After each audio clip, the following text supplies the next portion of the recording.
All right, hey everybody, my name is Connor Alder. I'm a digital marketer and upcoming medical student this fall. Today I'm going to share 7 things with you that I learned about starting an SMMA in 2024. A little background for you is that I've been on and off in the agency space for the last 3 years, but recently I decided I wanted to really get back into it, so I decided to start an SMMA. So about 5 months ago, that's what I did. I started an SMMA. And in this video, I'm going to share some things that I learned to hopefully help some of you guys who might be thinking about starting an SMMA. Now, really my goal here is just to help at least one of you who might be feeling like I felt about 5 months ago, and hopefully I can share some tips that will be helpful. Here we go. Okay, so the first tip is that it is possible. I wanted to do this one first because a lot of people are saying that SMMA is dead and that you can't do it anymore and that it's all over and you gotta do something else and whatever. And I was worried a little bit about that, so I wasn't even sure if I should start it myself, but I'm putting this as point number 1 because I want to help you understand that it really is possible. SMMA is not dead, even though some people may lead you to believe that. And yes, while it is true that things are not quite as they used to be in the world of SMMA, it is still very possible for you to find success even if you don't have a ton of experience. And I say that because that's how it was for me. I didn't have a ton of experience, but I still found success. And one of the things I wanted to add here is that everyone always talks about that feeling when you get your first paycheck or your first income from doing something like this, and how amazing that feeling is. And I wanted to just add to that and say that it really is pretty incredible. When that first Stripe invoice came that I had my first deposit in my account, it was pretty incredible, pretty surreal, and it really just gave me that motivation to keep going because I realized that it actually is possible. I can really do this. Let's just keep going. Okay, so the second point that I want to talk about is use your unfair advantage. Now, I'm using this phrase from the book that's called The Unfair Advantage by Ash Ali and Hassan Kuba. You've probably heard about this. It's a famous book, really awesome. And they basically talk about how everybody in life has some sort of unique advantage because of your life experience. You might not think you have a really unique skill set, but everybody does. And you can use that to help you rise to success, especially in the world of SMMA. So for me, my unfair advantage is that I was accepted to medical school and that I'll be starting soon. And the reason why this was an advantage for me is that I could now speak this medical language to other small businesses in the healthcare world, and we already have a base level of kind of trust because right away I'm positioned in a place where I at least have somewhat of an understanding of the healthcare space, and people can trust in that at least. Seriously, about I would say 70% of the people who responded to me on Facebook Messenger probably only did it because I said that I was a future medical student, and I think they were just intrigued about that. So that really just goes to show the importance of using that unfair advantage. So I just want to say, spend some time to think about your own unique life experience. What is it that you have done that's unique to you? What's maybe special? What do you know a lot about?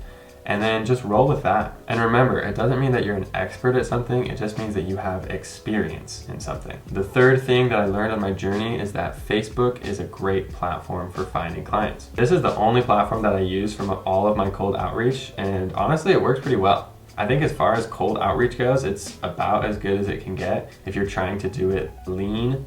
And honestly, one of the reasons why it's so great is because so many, probably all small businesses that you want to work with as an SMMA provider will have a Facebook business page. And on a Facebook business page, you can just message them directly. And if they're a good business, then they'll be monitoring that and they'll get back to you. Another really good thing with Facebook is Facebook groups. This can be super high leverage and a really good way to meet a lot of people very quickly. The problem with me is my space is in my particular niche that I was working with, which was in mental health clinics that provide ketamine. It wasn't a great one because Facebook flagged the word ketamine and did not like that on Facebook groups. So there weren't a lot of active groups that I could find, but I'm still working on that one. And I think for a lot of other niches, it actually is a really great way to find small business owners. Like for chiropractors, there's tons, dental, orthodontics, roofing, electrician. There's a lot of small business Facebook groups that you can get involved in. And so all this said, I just wanted to say I was really surprised how responsive people were to my Facebook Messenger texts. I mean, I was just sending random Facebook messages to small businesses, And that text is something you'll have to craft over time. I'll throw up a couple examples of things I've done here on the screen. But yeah, it was a really effective way for me to reach out to people without spending any money. If you don't want to go through the manual effort of that, there's definitely other ways you can scrape leads and things like that. I just felt like this was the cheapest way for me to do it. Okay, the fourth thing that I learned from my SMMA journey is to stay accountable with somebody or with a group. This one is huge. Honestly, I have to say that this might be the biggest reason why I was successful in my SMMA journey. At least for me personally, there's just no way I would have been able to do it without being accountable to a group. So shout out to my guy, Keaton Walker. You can find him on YouTube here. I'll link his channel. He's got some great stuff going, and he had a group a few months ago where he did a live cohort of people starting an SMMA for the first time. It was a live challenge, really awesome, and we all stayed accountable together. There's maybe 15, 20 of us, so a pretty small group, and I have to say it really just made me feel like I had this community to keep me going even when things weren't rolling right away at the beginning, when I was having trouble. And we had this weekly Zoom call, and it really just like kept my motivation high even when I was just struggling. So the group accountability thing is super important. So yeah, even if you can't find a big group like that, I think those are pretty rare. I think I got lucky that I was able to join that cohort. But if you can't find something like that, then you can at least find a friend, you know, someone maybe who's also in the SMMA world, but it doesn't have to be like that. It could just be any old friend, and you could just ask them like, hey, I'm trying to start a business and it's gonna be a little hard, and so I need to make myself accountable. So I'm gonna Venmo you like $500 and I need to be accountable to you. And the only way you will Venmo it to me back is if I give you like a weekly report or something like that.